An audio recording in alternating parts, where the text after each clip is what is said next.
Talk about implications. I mean, we just mentioned implicating an entire nation based on a spurious reading of Ezekiel chapter 38 and 39. But if you don't hold to the heart of dispensationalism, there's another implication.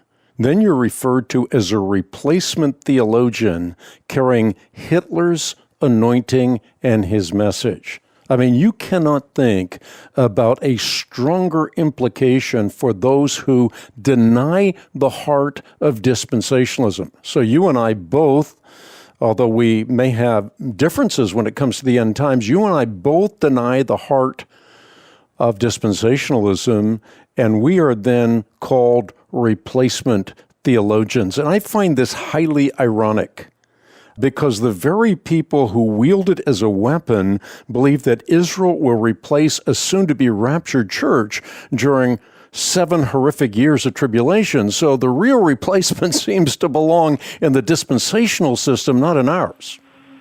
Yeah, I think Hal Lindsey was involved in some, projection theology when he wrote a book, I guess it was close to 30 years ago, called The Road to Holocaust. And anybody who didn't go along with the dispensational system, as you mentioned, the replacement theology, was, leading the Jews down the path of destruction and Holocaust. And again, as you and I have already talked about, it's actually the dispensational system that has a future of Israel that calls for their near destruction. And this whole idea of replacement theology is that, as I mentioned earlier, they come up with this idea that the church replaces Israel. And this is, anybody who says that the church replaces Israel is involved in replacement theology. Well, I don't believe the church replaces Israel. The Greek word ekklesia, if you study the Hebrew Bible, and then there is a Greek translation of the Hebrew Bible, and when you come across the translation of the Hebrew word kahal, which means somewhere in the vicinity of congregation or assembly, it's translated as ekklesia.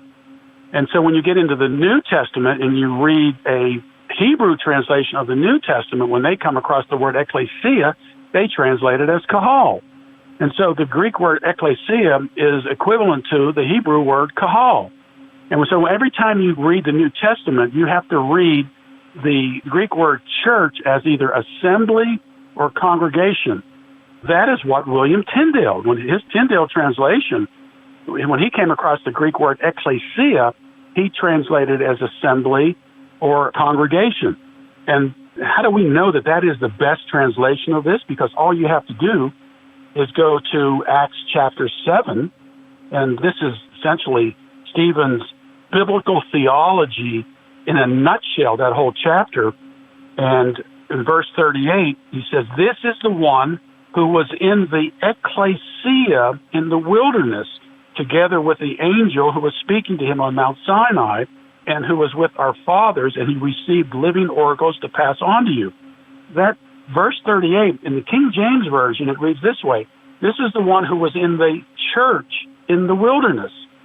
Now, the New American Standard, which is a translation I use with some modification based upon looking at the Greek and the Hebrew, it translates it as congregation. The church doesn't replace Israel. The first members of the ekklesia in the New Testament were Jews. Acts chapter 5, verse 11. Acts chapter 8, Paul persecutes the ekklesia in Jerusalem, made up exclusively of Jews. What we find in the New Testament is that Gentiles, the nations, were grafted into an already existing Jewish ekklesia, Jewish church.